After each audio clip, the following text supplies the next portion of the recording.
오늘 우리에게 주신 하나님의 말씀은 요한복음 3장 14절에서 17절 말씀입니다. 하나님이 세상을 이처럼 사랑하사 라는 제목으로 하나님 말씀 증거할 때에 하나님의 음성으로 들으시기 바랍니다. 예배 자리에 나오신 사랑하는 성도 여러분을 주님의 이름으로 환영합니다. 예배하는 모든 성도들에게 하나님의 은혜와 평강이 일평생 함께하기를 축원합니다. 여러분은 어떨 때 감사합니까? 여러분은 어떨 때 고맙다고 말을 합니까? 여러분이 얼마나 일상생활에서 감사의 말을 하느냐, 이것이 어쩌면 그 사람의 은혜의 정도일 것입니다. 우리는 눈을 뜨는 그 순간에도 감사하게 됩니다. 왜냐하면 오늘도 하나님이 우리에게 새날을 주시고 새 호흡을 주셨기 때문입니다. 우리에게 비치는 그 태양빛에, 그리고 우리의 살갗에와 부딪히는 그 바람에, 그리고 우리가 눈을 들어서 가을이 저만치 다가오고 있구나 라는 것을 느끼는 그 모든 순간이 우리 하나님께서 오늘도 우리를 위하여 성실히 일하시고 또 우리에게 베풀어 주신 그 충만한 은혜라고 생각한다면 여러분은 하나님의 사람이 틀림없습니다. 하나님의 사람은 어떤 상황 속에서도 하나님께 감사하는 사람입니다. 우리는 이제 교회력을 따라서 감사의 달을 맞이하게 되었습니다. 올 한 해를 돌이켜보시면서 여러분의 삶에 함께 하신 그 하나님이 얼마나 여러분을 사랑하시고 축복했는지를 기억하면서 남은 시간도 감사와 기쁨으로 충만한 시간 되시기를 주님의 이름으로 축원합니다. 저는 오늘 세상에서 가장 위대한 말씀을 전하려고 합니다. 이 말씀은 우리가 믿는 하나님을 가장 정확하게 표현한 말씀입니다. 그리고 이 말씀은 신약뿐만 아니라 구약에 포함된 모든 성경에서 가장 핵심이 되는 그런 말씀을 담고 있기 때문에 이 한 절 말씀을 작은 복음이라고 얘기하고 또 복음서들 속에 있는 복음이라고도 말합니다. 성공의 예배문에는요, 오늘 우리에게 주신 이 말씀을 위로의 말씀이라고도 부르는데요. 이 말씀은 바로 요한복음 3장 16절 말씀입니다. 이 말씀은 예수를 믿지 않는 사람들조차도 엎조릴 수 있을 만큼 강력한 능력의 말씀입니다. 이 말씀을 한 번도 들어보지 못했다라는 사람은 없을 만큼 이 말씀은 이 땅에 충만한 하나님의 선언입니다. 하나님이 세상을 이처럼 사랑하사 독생자를 주셨으니 이는 그를 믿는 자마다 멸망하지 않고 영생을 얻게 하려 하심이라는 이 놀라운 말씀 이후에 보충하여 말씀하시는 것이 바로 17절의 말씀입니다. 하나님이 그 아들을 세상에 보내신 것은 세상을 심판하려 하심이 아니요 그로 말미암아 세상이 구원을 받게 하려 하심이라는 이 사랑의 음성을 여러분 아멘으로 반응하시기 바랍니다. 성부 하나님의 구원을 선포하신 목적, 그 구원을 베풀기 위해 보내신 성자 예수님을 향한 그 목적은 우리가 생각하는 것보다 훨씬 더 크고 위대합니다. 오늘 저와 여러분이 살펴볼 이 본문의 말씀은요, 예수님과 니고데모의 대화, 그리고 그에 따른 요한의 해석으로 이어지는 요한복음 3장의 말씀입니다. 요한복음 1장은 예수님이 니고데모에게 말씀하신 하늘이 열리는 것을 보리라는 대주제를 알려주시고, 그리고 2장에서부터 말씀이 육신이 되신 그 예수 그리스도의 표적을 요한이 차례대로 하나씩 소개해 나가고 있습니다. 그 첫 번째 표적으로 가나 혼인잔치에서 형식주의에 빠져있는 그 생명력이 없는 유대교와 예수 그리스도의 보혈을 대조함으로써 구원은 오직 예수 그리스도의 보혈의 공로, 즉 은혜로만 주어진다라는 것을 우리에게 표적으로 보여주신 사건이 바로 가나 혼인잔치 표적 사건입니다. 그리고 이어지는 성전 파괴 사건을 통해서 잎사귀만 무성할 뿐인 종교 행위를 나무라시고, 예수님은 자신이 옛 성전이 되어서 파괴되는 그 은혜의 복음을 다시 한번 반복해서 말씀해 주고 있습니다. 그리고 2장 끝머리에 예수님은 모든 사람의 마음까지 다 아시기 때문에 겉으로만 번들을 하게 믿는 척하는 그 믿음을 온전하지 못한 믿음이라고 나무라시면서 니고데모와의 대화로 넘어가고 있습니다. 3장에 소개된 니고데모는요, 모든 사람들이 생각하는 복을 누린 사람입니다. 그리고 그는 세상 사람들이 말하는 그 힘과 권력을 함께 가진, 어쩌면 세상적인 관점에서 볼 때 모든 것을 가진 사람입니다. 그는 누가 봐도 하나님의 복을 과분하게 누리는 사람이지만 성경은 그를 밤에 속한 자라고 소개하고 있습니다. 그는 낮에는 도무지 예수님을 찾아올 수 없는, 그래서 밤에 몰래 남들이 보지 않는 그 시간에 사람들의 시선을 피해서 그가 궁금해하던 그 비밀을 물어보려고 예수님을 찾아온 사람입니다. 예수님께서는 요한복음 3장 11절에서 12절에 하늘의 비밀을 알고 믿을 수 있는 자들은 반드시 하나님의 은혜의 선물을 받아야 하는데 그것이 바로 거듭나는 것이라고 말합니다. 거듭나는 것 이외에는 결코 하나님을 만날 수 없다라고 니고데모에게 말합니다. 니고데모와의 이 대화의 핵심은 구원은 오직 하나님의 은혜로만 주어진다는 것입니다. 그 거듭남을 어떻게 얻을 수 있는지에 대한 내용이 바로 오늘 우리가 읽은 본문의 말씀입니다.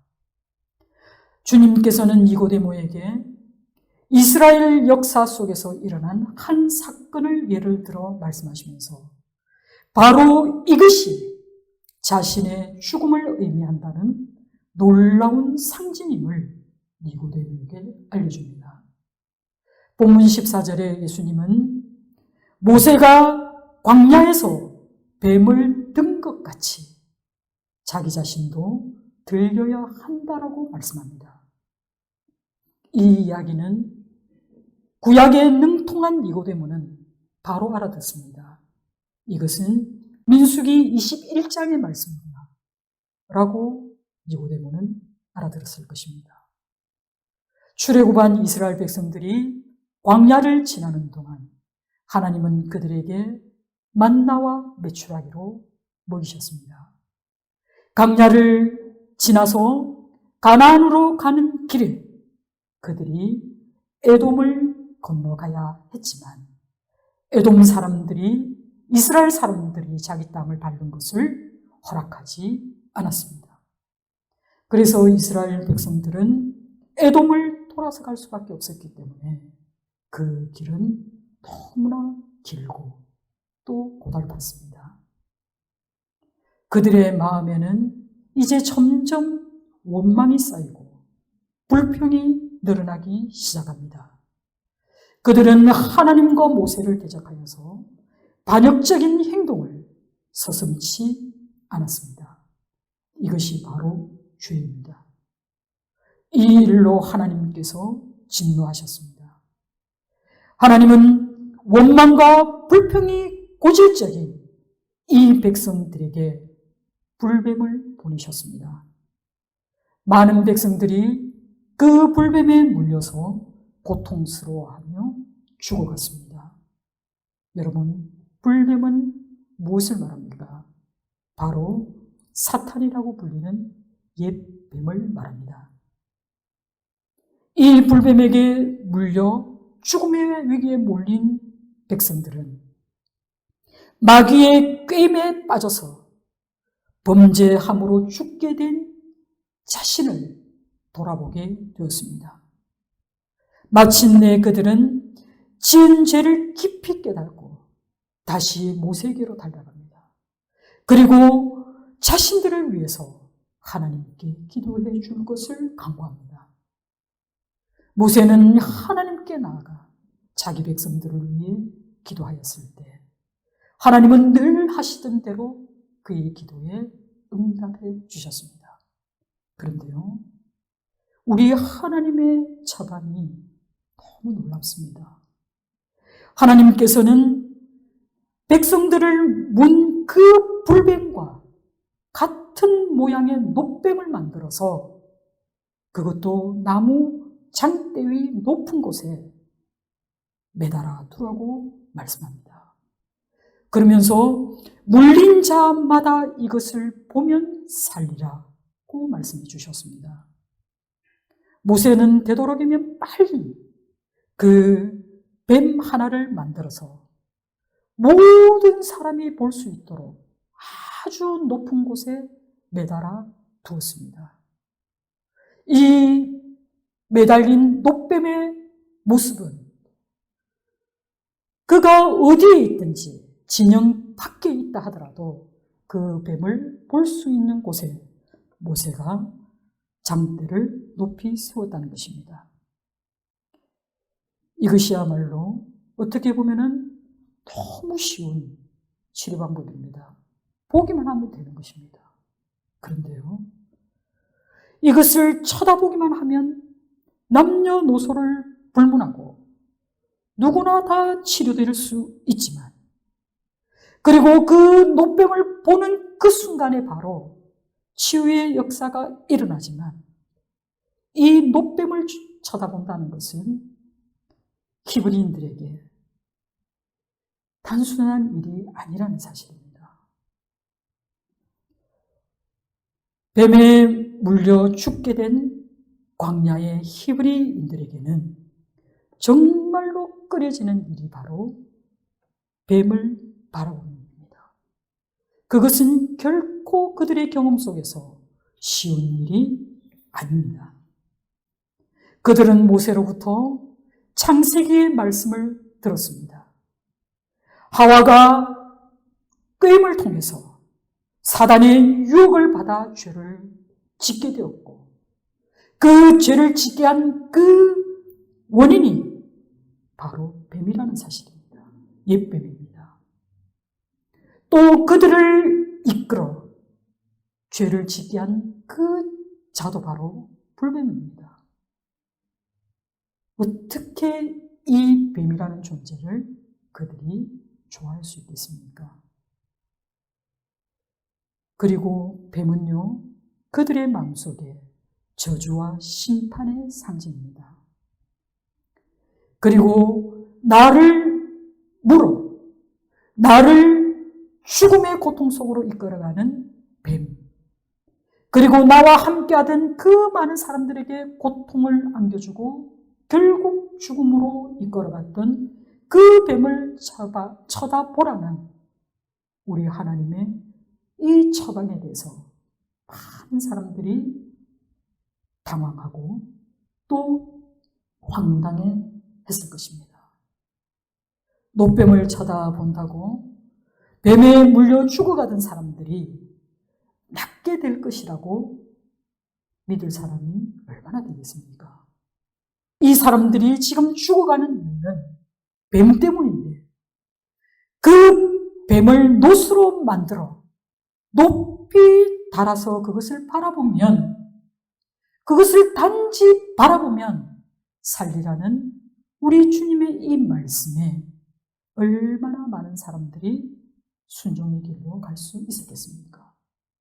그런데요, 성경은 노뱀을 본 사람들은 살아났다라고 기록하고 있습니다.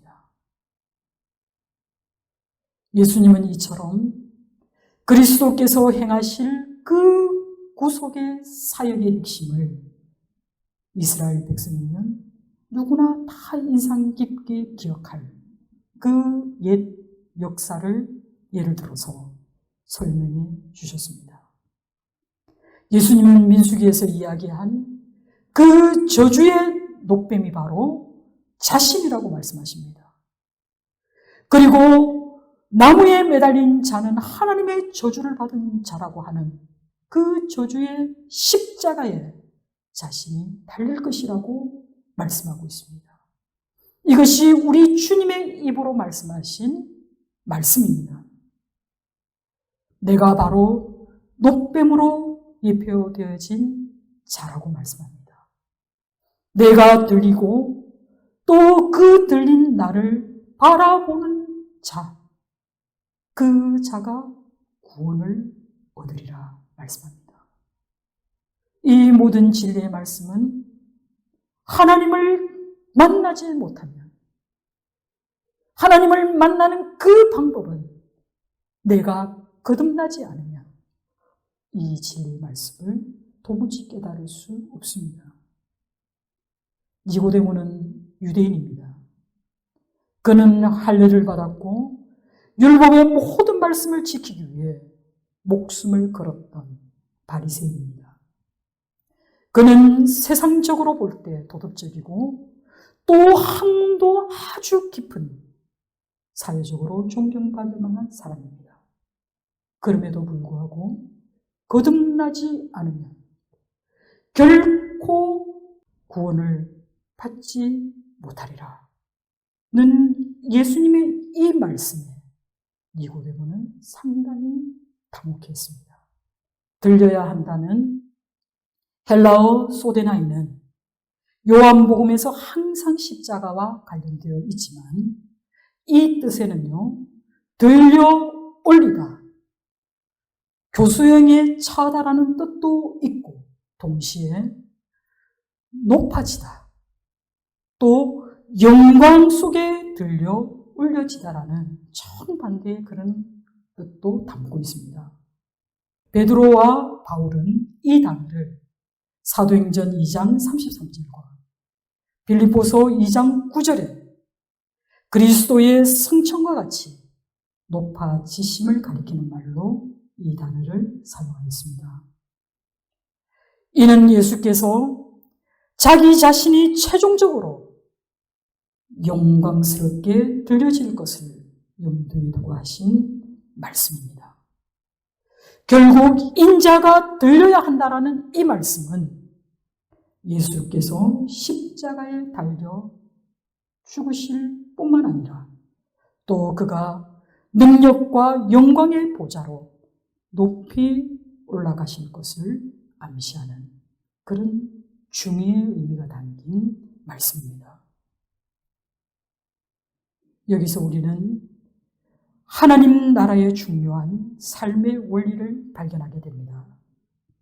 이것은 이 땅에서 저주의 나무, 즉 십자가에 매달리는 이것이야말로 하나님이 그를 높이는 방법이라는 사실입니다. 그렇기 때문에 우리 주님께서도 자신의 선택을 따라가지 않고 하나님의 말씀을 따라가는 순종의 삶을 선택하셨습니다. 예수님은 우리에게도 동일하게 말씀하십니다. 너 자신의 모든 것을 버리라. 너의 십자가를 지고 나를 따르라고 말씀하셨습니다. 자신을 비우고 하나님의 말씀에 순종하는 그것이 십자가에 달리신 예수 그리스도를 바라보기만 하면 얻게 되는 그 놀라운 구원의 원리이기도 합니다. 구원을 얻은 사람들은 저를 믿는 자, 영생을 얻은 자라고 말씀하고 있습니다. 이렇게 하나님의 은혜로 구원을 얻은 사람들은 우리 주님께서 말씀하신 그대로 자신의 소명을 다하는 사람입니다. 자기의 십자가를 지고 이 시대에 하나님께서 나에게 주신 그 일을 충실히 감당하는 것입니다. 그 일은 십자가를 지는 고통과 같이 힘들 수도 있습니다. 그 길은 결코 영광스럽지도 못하고 또 때로는 수치를 당하고 부끄러움을 당해야 하는 그런 길일 수도 있습니다. 그러나 이 길이야말로 하나님이 우리를 높이시는 길입니다. 성경이 요구하는 그 길이 바로 순종의 삶으로 나아가는 길인 줄 믿으시기 바랍니다. 요한복음 3장 16절에 아들을 믿는 자에게는 영생이 있고 아들에게 순종하지 아니하는 자에게는 영생을 보지 못하고 도리어 하나님의 진노가 그 위에 머물러 있으리라는 이 말씀을 통해 우리는 믿는다는 것은 곧 순종하는 일이라는 것을 보게 됩니다. 믿음은 반드시 행위를 수반합니다. 여러분은 어떤 것을 믿습니까? 여러분이 만약에 그것을 믿는다면 그 믿음에 걸맞은 행동을 하게 되어 있습니다. 우리가 주를 믿는다고 말한다면 우리는 분명히 세상 사람들과 다른 방법으로, 다른 모습으로 이 세상을 살아가게 될 것입니다. 우리 주 예수께서 이 땅에 오셔서 십자가의 대속적인 죽음을 당하신 궁극적인 목적은 바로 영생을 얻게 하려 하심이라고 말씀하고 있습니다. 영생은 요한이 기록한 모든 문서에서 가장 중요하게 다루어지는 주제입니다. 영생은 모든 믿는 자들에게 거저 주시는 우리 하나님의 선물입니다. 영생은 단순히 시간적으로 영원히 지속적인 그런 양적인 삶만을 이야기하는 것이 아니라 우리 하나님과 함께하는 삶이라는 그 질적인 삶을 내포하고 있습니다. 그렇기 때문에 이 영생이라는 것은 미래적인 것이면서 동시에 오늘 바로 지금 이 순간에 함께 하시는 그 하나님과 함께 한다라는 현재적인 선물입니다. 그렇기 때문에 영생을 누리는 사람은 지금부터 영원까지 그 하나님과 동행하는 하나님의 충만한 은혜를 누리는 그런 삶을 누리게 되는 것입니다. 예수님과 니고데모에 대하는 여기서 끝을 맺고 16절 이하에서 요한은 예수님과 니고데모에 대한 그 대화의 해설을 달아두었습니다.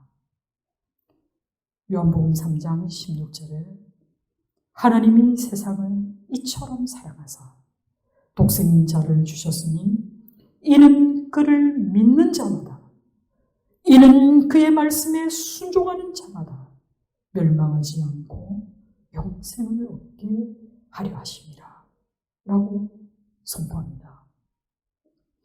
이 말씀은요, 전통적인 유대인들 사고방식으로는 이해되지 않습니다. 이들에게 하나님의 사랑은 이스라엘 그 선민에게만 국한된다고 믿었습니다. 그러나 요한은 하나님이 세상을 이라고 얘기할 때 이 세상은 유대인이나 이방인이나 모두를 포함하는 전 인류를 가리키는 말씀입니다. 그리고 이것은 과거나 현재나 미래에 살았고 살게 될 그 모든 인류를 가리키는 말입니다. 하나님은 진실로 모든 사람이 구원을 받으며 그리고 진리를 아는 데에 이르게 하시기를 원하시는 것이 바로 우리 하나님의 마음입니다. 하나님의 사랑과 하나님의 그 구원하심은 모든 인류에게 적용되는 말씀입니다. 또한 16절의 말씀에 이처럼이라고 얘기할 때 이것은요, 이처럼 무한하게 라는 뜻도 있고 또 이처럼 헤아릴 수 없는 그런 영광스러운 이라는 뜻입니다. 그런 뜻을 적용해서 이 말을 다시 해석해 보면 우리를 사랑하사 영원 전부터 보여주시고 그리고 또 십자가에서 구체적으로 드러난 그처럼 큰 사랑, 그것을 담고 있습니다. 하나님이 세상을 이처럼 사랑하사 독생자를 주셨으니 라고 말씀합니다. 여러분, 독생자라는 이 말 속에는 성부 하나님과 성자 하나님 사이의 특수한 관계를 나타내는 말입니다. 예수님은 참 하나님이십니다. 예수님은 영원 전부터 계시는 하나님의 유일하신 아들이십니다. 그리고 그 참 하나님이신 성자 하나님께서 이 땅에 오신 것은 그가 우리를 사랑하셨기 때문입니다. 우리 성자 예수님은 성부 하나님과 동일한 신적 속성을 지니신 분이신 이 독생자라는 말 속에 담겨 있습니다. 사랑하는 아들을 마치 아브라함이 독자인 이삭을 제물로 바쳤듯이 온전히 바침으로써 그가 하나님을 얼마나 사랑하는지를 증명해 보여주셨던 것처럼 하나님께서는 그의 유일하신 아들을 온 인류를 위해 주셨고 또 그를 화목제물로 삼으심으로써 그가 얼마나 우리를 사랑하시는지 확정해 보여주셨습니다. 그래서 로마서 8장 5절에 바울은 이렇게 말합니다. 우리가 아직 죄인 되었을 때에 그리스도께서 우리를 위하여 죽으심으로 하나님께서 우리에 대한 자기의 사랑을 확증하셨느니라. 아멘. 여러분, 하나님이 왜 우리를 이렇게 사랑하실까요? 우리가 이 위대하시고 놀라우신 하나님의 사랑을 받기에 합당합니까? 결코 우리에게서 답을 찾을 수는 없습니다. 하나님이 우리를 사랑하시는 것, 하나님이 우리를 불러주신 것, 그것은 오로지 하나님이 사랑이시기 때문에 그렇습니다.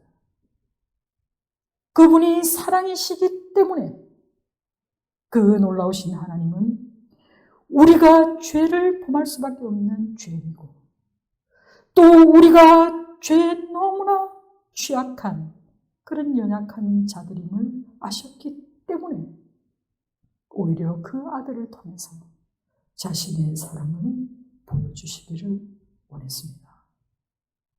사랑하는 성도 여러분, 독생자로 오신 오직 그리스도를 믿는 오직 믿음만이 우리를 구원할 수 있습니다. 이것이 모든 종교 개혁자들의 개혁의 구호였습니다. 요한복음 3장 16절의 말씀을 보충하면서 이렇게 말합니다. 하나님이 그 아들을 세상에 보내신 것은 세상을 심판하려 하심이 아니요 그로 말미암아 세상이 구원을 받게 하려 하시니라.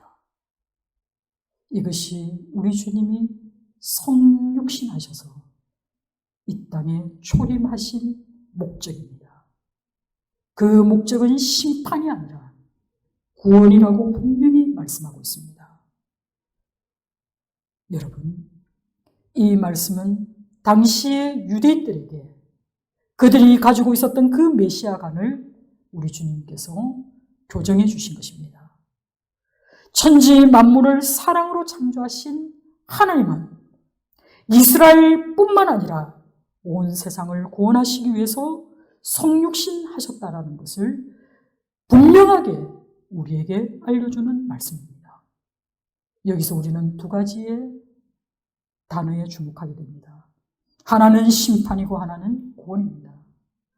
심판이라고 하는 것은 분리하다, 분별하다, 정죄하다라는 아주 광범위한 뜻으로 사용되지만 여기서 우리는 정죄받아 하나님의 구원으로부터 분리되어 형벌 가운데 처해진다라는 그런 뜻으로 해석할 수 있습니다. 그리고 심판과 대조를 이루는 이 구원은 멸망의 위기에 빠진 자들을 구출해주는 행위를 가리킵니다.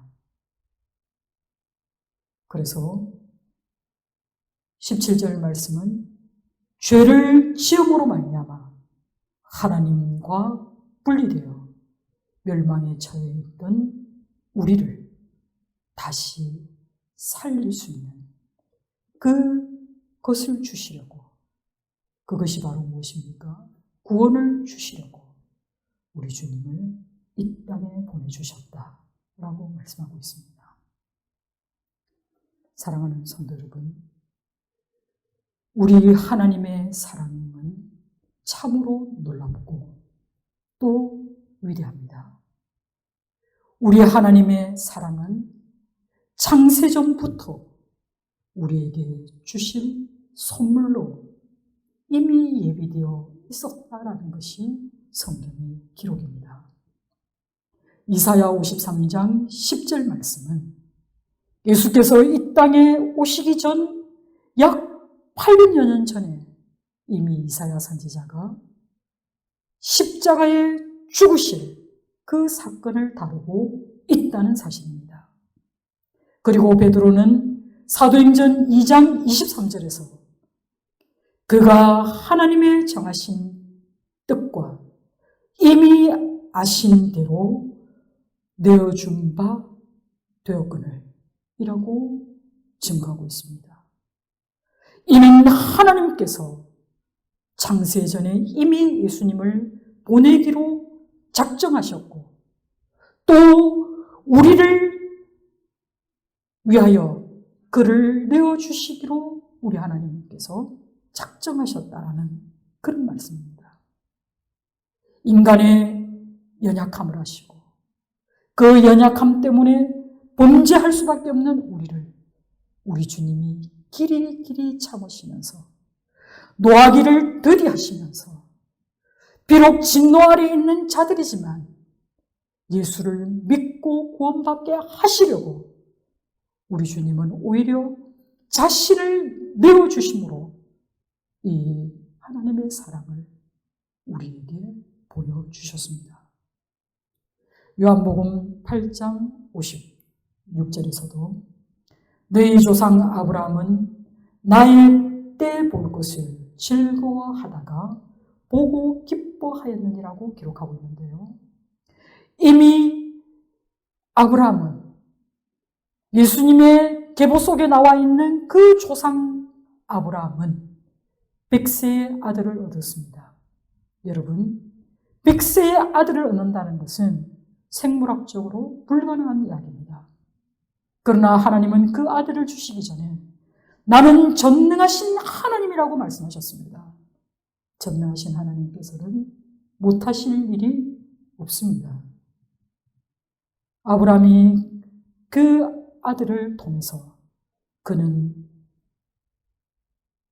주실 예수 그리스도를 본 것입니다.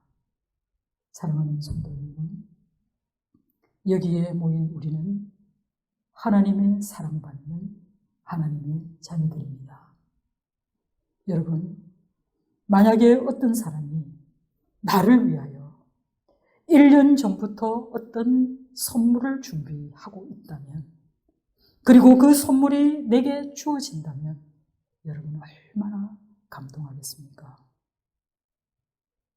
그런데요, 우리 하나님께서는 창세 전부터 이미 우리에게 가장 있어야 할 것, 하나님과 잇대어 있지 않으면 결코 얻을 수 없는 것, 그 영생을 주시려고 이미 예비해 두셨다는 것을 우리는 조금 전에 살펴보았습니다. 이런 하나님이 나의 하나님이신 것, 이 세상의 어떤 신도 이와 같은 사랑의 표현으로 인간에게 다가온 신은 없습니다. 유일하신 하나님만이 우리를 사랑하셔서 어쩌면 벌레보다도 못하다라고 고백하는 그 찬송의 노래처럼 우리는 하나님이 주신 지혜로 죄 짓는 일에 더 앞서고 하나님이 주신 그 모든 은사로 나를 자랑하는 일에 더 앞섰지만 그럼에도 불구하고 우리 하나님이 우리를 사랑하신다는 사실입니다. 이 놀라운 하나님의 사랑의 메시지를 우리가 그리스도의 편지가 되어서 이 세상 속에 전하고 또 전할 수 있는 저와 여러분 되기를 소망합니다. 지금 이 시간까지 여기까지 인도하신 그 하나님, 사랑이 충만하신 그 하나님은 결코 나를 포기하지 않습니다. 그 하나님은 죽는 그 순간까지 나를 지키시기 원하십니다. 우리는 어떤 상황 속에서도 우리에게 주어질 어떤 결과 때문이 아니라 우리가 그 하나님이 주신 우리 하나님 손에 들려있는 그 선물 꾸러미에 관심이 있는 것이 아니라 우리 하나님에게 관심을 가지시기 바랍니다. 그 하나님을 알 때 우리는 이 세상을 알 수 있습니다. 우리 하나님의 마음을 이해하게 될 때 우리는 그 십자가에 넘치는 그 사랑에 감동하게 됩니다. 늘 우리 주님의 십자가를 바라보며 회개와 감사가 넘치는 그런 은혜로운 주님의 사람들, 그리고 주님의 은혜의 보좌 앞에 담대히 나아가 우리 하나님과 함께 누리고 세세 무궁토록 왕노릇하게 되는 저와 여러분 되시기를 주님의 이름으로 축원합니다. 기도하겠습니다.